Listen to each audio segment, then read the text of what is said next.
Okay, so you're dating Blair Band, boyfriend's a volleyball player. You grew up in a volleyball family, let's say. Emily, your older sister, was captain of the women's national team. Your younger brother Joe was an excellent middle at CIS level, and even Emily's husband, your brother-in-law, was a great, awesome middle for Team Canada. How did that affect your development growing up in a volleyball family? Well, I think the most influential player probably was my sister, because every younger sister wants to be her older sister, and seeing her success and actually her opening a lot of doors for me with contacts, and her wanting to go to UBC obviously influenced my decision to want to go to UBC and play at the national level as well. So we played together for 2 years on the national team together, which was pretty cool. But other than that, growing up in high school, that was sort of the talk at the dinner table, was volleyball all the time. And it was kind of fun because my parents didn't really understand it. They'd never played themselves at a high level, so it was kind of a cool thing for us as siblings to bond over. Yeah, that's great. You'd mentioned playing at UBC. As I mentioned earlier, you won 3 golds, a silver medal. It's a very impressive streak. To repeat as champions that many times takes some special characteristics. Now, Doug Reimer is your coach, right? Yeah. And I've heard great things about his coaching style. What do you think are some values that help become a repeat champion? Well, Doug's been really good at facilitating an arena of good personalities, and I think pretty unique to most teams, Doug recruits on character as opposed to skill. There's obviously a balance between the two, but he really looks for people that are good teammates, sort of have fairly good social values as well, and it really helps for us to all get along and work together and be on the same page as working towards the same goal. So the first year, every year is a different team, but the first year that we won nationals was, and we hadn't even made it to nationals the year before. We'd retired 5 of our seniors and 5 of our starters. It was sort of a rebuilding year, and I think that turned us into a gritty underdog personality, and obviously that's not going to carry through when you keep winning, but Right. I think we've always, as a program, kept that hard work mentality, and that nothing comes unearned feeling in our practices and our games. So that definitely is something that makes a championship team.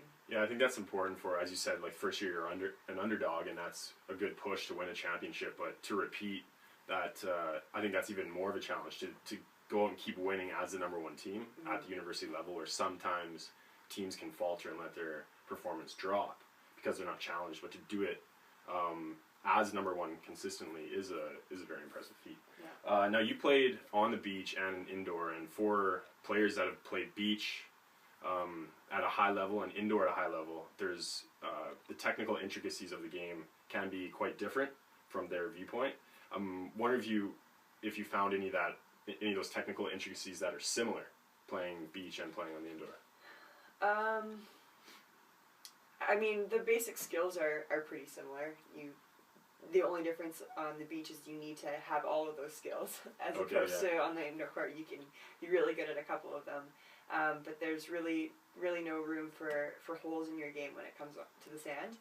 So that was something that I really had to get my head around the first time I started playing beach at a high level. Being a fully well-rounded player. Yeah, I've never had to set before, and making all my sets precise was something that I didn't think was important.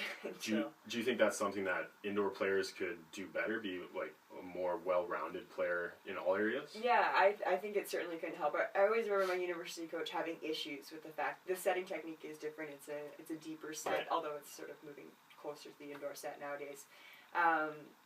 But I think it took a while to realize, as more and more people from our program started playing beach, how useful it was to have girls that could pass and that could use blocking tactics and could set balls. And at first it was a little bit frightening for him, but then he realized how incredibly useful that is to have an all-around player that he can use in every position if he wants to, or they can just do every job on the court no matter what position they're in. So. Yeah.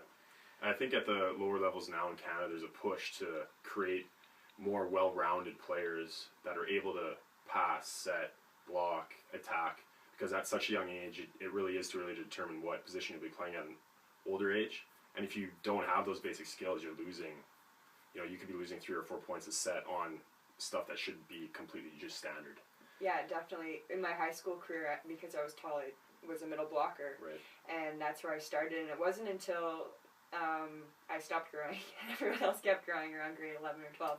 I got moved to the left side, and I was like, oh, now I have to learn how to pass. Yeah. And all these different play defense was shocking. And if you can start that at a lower level and get those skills, it's probably very helpful. For sure. So on that note, playing at a lower level and learning the techniques properly, you're a left side, you're an attacker. What parts of the attacking game, specifically the technical parts of the game, do you think are important for athletes at the junior high and high school level?